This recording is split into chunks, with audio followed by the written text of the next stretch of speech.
Assalamualaikum warahmatullahi wabarakatuh. Selamat pagi anak-anak ibu. Hari ini kita akan belajar tentang laju reaksi, yang mana sub bab materinya itu tentang konsep laju reaksi dan faktor-faktor yang mempengaruhi laju reaksi. Oke, untuk konsep laju reaksi, apa itu laju reaksi? Laju reaksi adalah perubahan konsentrasi zat dalam suatu reaksi kimia per satuan waktu. Contohnya jika direaksikan R yang menghasilkan P, M dan N ini adalah sebagai koefisien ya. Jadi kalau misalnya dibuat rumus, V itu kan laju reaksi. Jadi laju reaksi si R itu adalah berkurangnya konsentrasi zat R per satuan waktu. Ya, min itu artinya berkurang. Sedangkan laju reaksi si P itu adalah bertambahnya konsentrasi zat P per satuan waktu. Contoh dalam kehidupan sehari-hari adalah peristiwa kecepatan reaksi besi berkarat dan kembang api, ya. Nah, di sini yang paling cepat bereaksi yang mana? Yang kembang api kalau misalnya meletus, ya. Berarti menandakan bahwa ini bergantung kepada zat-zat yang bereaksinya. Di sini kan besi bereaksi secara lambat ya, karena kan itu dipengaruhi oleh udara. Sedangkan petasan itu meledak itu dalam waktu yang sangat singkat, itu sepersekian detik. Sedangkan besi berkarat dibutuhkan waktu yang lama. Selanjutnya tentang teori tumbukan. Teori tumbukan menyatakan bahwa partikel-partikel reaktan atau pereaksi ya harus saling bertumbukan untuk bereaksi. Tumbukan antar partikel reaktan yang berhasil menghasilkan reaksi disebut tumbukan efektif. Energi minimum yang harus dimiliki oleh partikel reaktan untuk bertumbukan efektif disebut energi aktivasi. Oke. Nah, jadi kalau misalnya untuk bereaksi itu mereka harus saling bertumbukan, ya. Nah, kemudian faktor-faktor yang mempengaruhi laju reaksi. Ada 5 faktor nanti ya. Yang pertama konsentrasi. Jadi di sini ada ilustrasi gambarnya. Yang pertama gelas kimia diisi HCl 1 molar dan dimasukkan ini adalah potongan magnesium. Yang kedua dimasukkan 2 molar. Yang ketiga ini dimasukkan 3 molar. Jadi perbedaannya konsentrasi jelas ya. Yang pertama 1 molar, yang kedua 2 molar, yang ketiga 3 molar.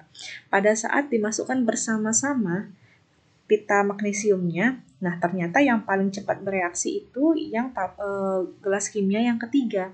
Kenapa? Karena semakin besar konsentrasi si asam kloridanya. Jadi diambil kesimpulan bahwa semakin besar konsentrasi reaksi yang direaksikan, maka semakin tinggi laju reaksinya. Oke, kemudian suhu nih. Nah, yang pertama, tabung reaksi yang pertama memakai suhu yang normal atau suhu kamar ya, sebesar 27 derajat Celcius. Nah, selanjutnya suhu yang kedua ini dipanaskan, jadi kan semakin naik ya suhunya.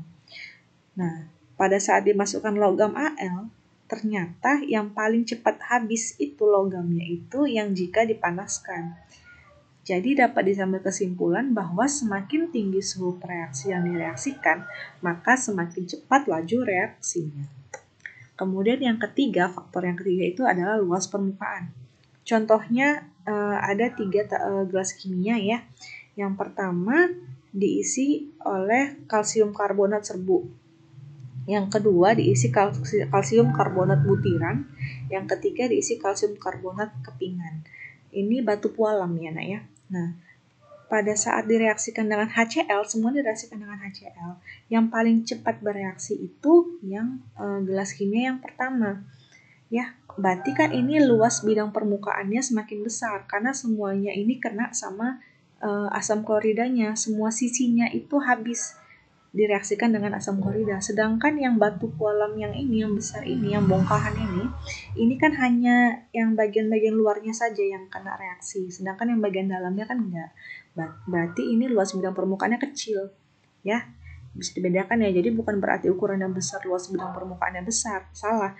Semakin ini kecil ya, luas bidang permukaannya juga semakin besar. Gitu. ukurannya. Nah, jadi dapat diambil kesimpulan bahwa semakin luas bidang permukaan bidang sentuh antar partikel, maka semakin cepat laju reaksinya. Oke, kita masuk ke sini. Oke. Di sini ada faktor-faktor yang mempengaruhi laju reaksi ya, Nak ya. Jadi banyak reaksi berlangsung dalam kecepatan berbeda-beda, bergantung pada keadaannya. Contohnya ini, ada di rumah itu ada mobil, ya. Yang pertama diparkirkan di luar sama yang di dalam rumah. Nah, dari peristiwa ini, kalau misalnya mobil yang parkir di dalam rumah itu lebih lambat berkaratnya, sedangkan yang di luar rumah itu karena kena matahari langsung, ya karena udara juga, jadi cepat berkarat gitu. Oke, nih. Jadi reaksi itu ada bersifat cepat dan lambat. Ada tadi 5 faktor-faktor yang mempengaruhi ya, Nak ya. Yang pertama tadi konsentrasi, kita lihat gambarnya seperti ini. Jadi tadi kan ibaratnya HCl yang 2 molar, 1 molar, 3 molar. Nah ini kalau misalnya di stasiun jalan raya, makin pekat konsentrasi zat bereaksi, maka makin banyak kemungkinan tumbukan. Nah ini, tumbukan ini yang merah ini. Ya, seperti analogi jalan raya yang ramai lalu lintasnya, makin sering terjadi tumbukan. Gitu. Oke, kalau suhu reaksi. Nah, jadi ini contohnya. Kita atur suhunya ya. Misalnya kita atur suhunya semakin rendah. Nah, ini kan semakin lambat dia reaksinya ya. Tapi kalau kita naikkan suhu, nah reaksinya semakin cepat. Jadi ini berhubungan dengan suhu. Semakin tinggi reaksi, semakin cepat juga laju reaksinya.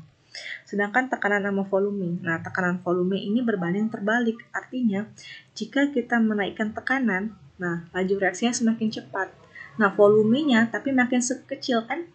Tapi kalau volumenya dinaikkan, berarti tekanannya diperkecil. Jadi laju reaksinya semakin kecil. Gitu ya.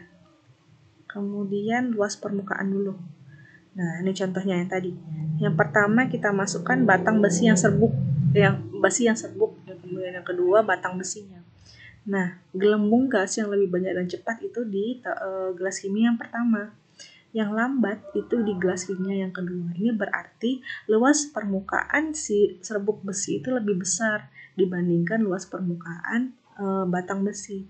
Jadi semakin cepat reaksinya. Gitu ya. Kemudian yang terakhir itu katalis. Apa itu katalis? Katalis adalah zat yang dapat mempercepat suatu jenis reaksi.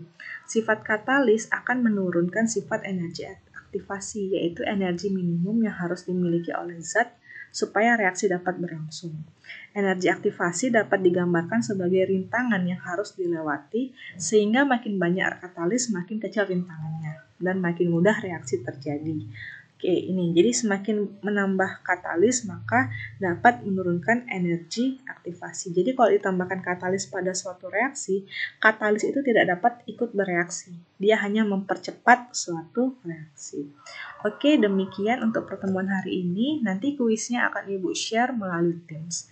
Terima kasih. Assalamualaikum warahmatullahi wabarakatuh.